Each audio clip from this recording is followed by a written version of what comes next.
Hello students, मैं आपका दोस्त और आपका टीचर नवोदय विद्यालय समिति एंट्रेंस बाय दीपक सर। बच्चों, मेरे यूट्यूब चैनल को आप लोग यदि सब्सक्राइब कर लेंगे तो आपका उसमें फायदा है। क्या फायदा है? उसमें फायदा ये है कि मैं ऐसे ऐसे वीडियो, नए नए वीडियो लेकर आता रहता हूँ, जिससे कि बच्चों के जो भी काम नहीं हो पा रहे हैं, ये रुक गए हैं या फिर उनको कोई चिंता है, उन चिंताओं को और उनके समाधानों को लेकर मैं आता हूं अपने YouTube चैनल नवोदय विद्यालय समिति एंट्रेंस बाय दीपक सर पर। बच्चों, चैनल पर नए हैं तो चैनल को सब्सक्राइब करें बिना ना जाइएगा, और वीडियो आपको यदि आखिरी में अच्छा लगे तो वीडियो को लाइक करिएगा, क्योंकि यदि आप लाइक करते हो तो हमारा मनोबल बढ़ता है और हमें लगता है कि हमने कुछ अच्छा काम किया और लोगों को अच्छा लगा। ठीक है बच्चों, तो आज जो मैं आपके सामने टॉपिक लेकर आया हूं वो टॉपिक है बच्चों पीएम यशस्वी स्कॉलरशिप एग्जाम। बच्चों, ये एग्जाम 29 सितंबर को होना था। बच्चों, 29 सितंबर को एग्जाम प्रस्तावित था, लेकिन यह एग्जाम कैंसिल कर दिया गया है। क्या रीजन है? नैनो व्हाई, क्यों एग्जाम को कैंसिल कर दिया गया, उसके बारे में मैं आज आपको बताता हूं। बच्चों, ये एग्जाम एक्चुअल में एक तय समय पर नहीं हो पाया। उसका एक रीजन ये था कि बहुत स्कूलों में सितंबर में जो है और अक्टूबर में जो है हाफ ईयरली एग्जाम लगे हुए हैं और हाफ ईयरली एग्जाम चल रहे हैं। ठीक है ना? तो उस वजह से ये एग्जाम नहीं करा पाई सरकार, गवर्नमेंट नहीं करा पाई।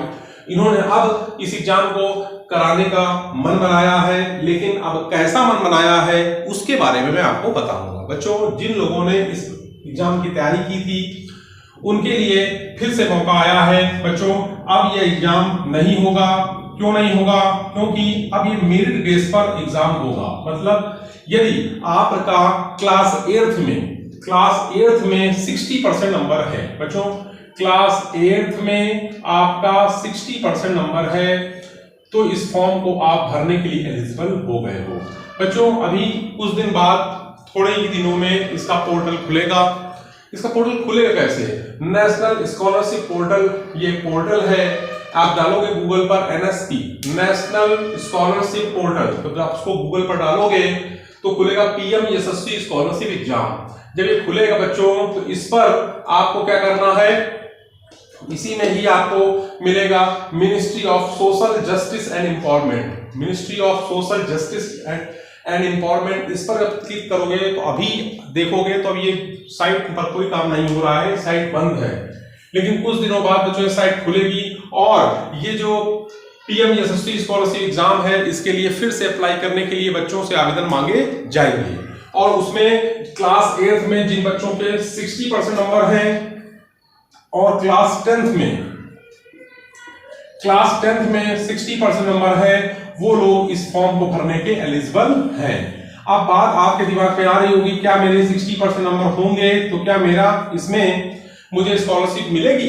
तो बच्चों, इसमें स्कॉलरशिप तो तब मिलेगी जब आपका फॉर्म जाएगा। बच्चों, आप फॉर्म भरिए और भरने के बाद फिर इसमें आप लोगों के और एक चीज और बच्चों, इसमें जो है कुल 30,000 लोगों को इन्हें स्कॉलरशिप देनी है, 30,000 लोगों को। और ये जो स्कॉलरशिप है बच्चों, ये परीक्षा ओबीसी, आर्थिक रूप से अन्य पिछड़ा वर्ग और डीएनटी विद्यार्थी यानी घुमंतु श्रेणी के लोग, जो देखा होगा गाय, भेड़, भैंस, बकरी चराते हैं, एक जगह से दूसरी जगह जाते हैं, दूसरी जगह से तीसरी जगह जाते हैं, लेकिन उनके बच्चे भी पढ़ाई कर रहे होते हैं, पढ़ रहे होते हैं, तो उनके लिए ये जो है बच्चों जो है बहुत अच्छा सुनहरा अवसर है। इसमें जो है क्लास 8th में जो बच्चा होगा उसके 60% नंबर हैं, तो उसको ये फॉर्म भरने की वो के लिए एलिजिबल है। इसके लिए 9th और 10th पढ़ने के लिए बच्चों, 9th और 10th पढ़ने के लिए, यानी कि जो बच्चे कक्षा 9 में ट्यूशन फीस आपकी और जो आपकी बुक हैं, किताबें हैं, उन सब की फीस जो है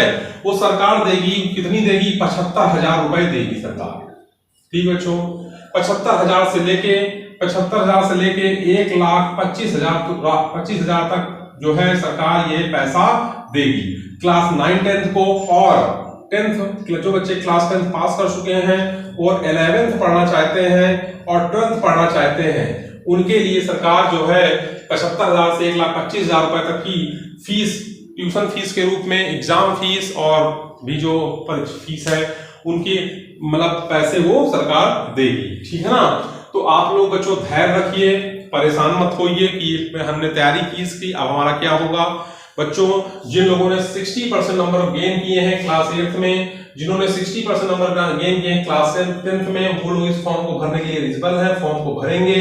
उसके बाद यदि आप वो मतलब एक जो वो लिस्ट बनाई जाएगी, उस लिस्ट में जिन बच्चों के 60% से ऊपर, कोई बच्चा 92% मार्क्स लाया है, कोई 98% मार्क्स लाया है, कोई 95% मार्क्स लाया है, तो उधर से ऊपर से उन बच्चों को पहले ले लिया जाएगा और 60% इसकी मिनिमम योग्यता यानी क्वालिफिकेशन रखी गई है, ठीक है।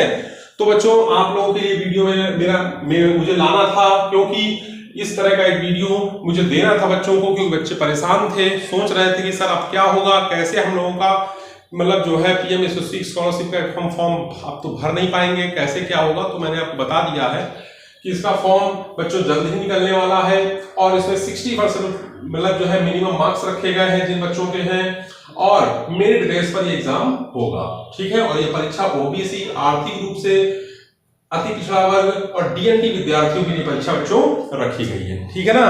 तो ये आपको जानकारी कैसी लगी कमेंट के माध्यम से बताइएगा। आज इतना ही रखते हैं। जय हिंद, जय भारत।